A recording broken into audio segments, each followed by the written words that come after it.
the size of this fund and their position in the sort of ranks of Tesla shareholders make this a pretty big piece of news. And yet I do think it's worth considering too that we only have to go back to just last year, the last time that this very fund voted against a Musk pay package, and yet shareholders, in total ended up, passing a pay package for Musk by a pretty comfortable margin. That was, shareholders voting on re-ratifying the 2018 award that the judge in Delaware threw out early in 2024. So it definitely is a signal that makes you nervous if you want to see this measure pass, and yet you do have that sort of precedent of just a year ago to kind of fall back on and say, you know what, this may not matter if the very sort of passionate retail investor base that is behind this company,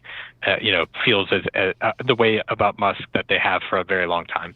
Yeah, but Norway's wealth fund raises a number of really important issues. They say that they appreciate the value that Elon Musk has created for the company, but they're concerned about the total size of the award, the dilution, and this key person risk, and how this pay package doesn't really address that. This is something Tesla can address, right? They can kind of come up with some plans or some strategy to kind of acknowledge that these are legitimate concerns. Has there been anything from the company on managing key person risk here?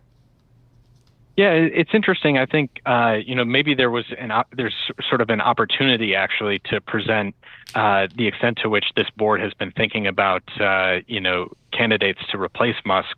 But in the course of doing a lot of work to sell investors on this pay package, we've heard a lot from Robin Denholm, the chair of the board, about just how important it is that this be approved, and yet she's been I would say pretty vague about who exactly would be tapped to step in the event that Musk's threats actually to potentially even step back from Tesla were to be realized. And so I think that kind of speaks to exactly the risk that Norway is flagging here.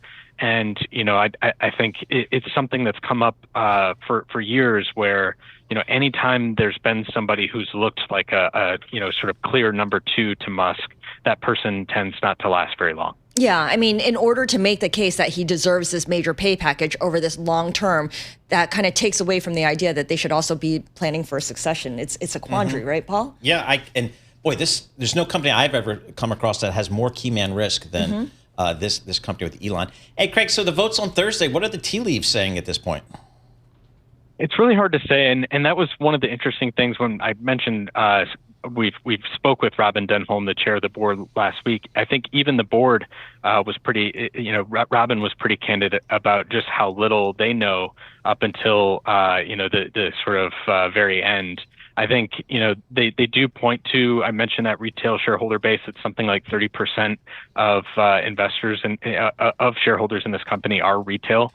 I think if you're sort of reading X and the Musk fans, you sort of have every reason to think that this will go the way it went last year and the way it went when that 2018 package was initially approved. And yet I would want to sort of have a better sense of how many more big institutional investors like the Norway Wealth Fund are sort of where they are at on this pay package, which we'll find out in the next couple of days. Craig, obviously this pay package is the big to-do item at this meeting, but surely they're going to be discussing other things at the annual shareholder meeting, right? Yeah, I think one of the other big measures that I'm going to be watching very closely will be the investment in XAI, which that was a shareholder proposal and is being portrayed by the board as though this was sort of brought up from the shareholders themselves. I think that sort of leaves out the very important context that speaking of Musk, he sort of just threw out there on X some months back. Hey, should we Tesla invest in XAI, my AI startup, and sort of use the sort of poll he took of his followers as basis for saying, okay, I'll take this to my board of directors to see what they think.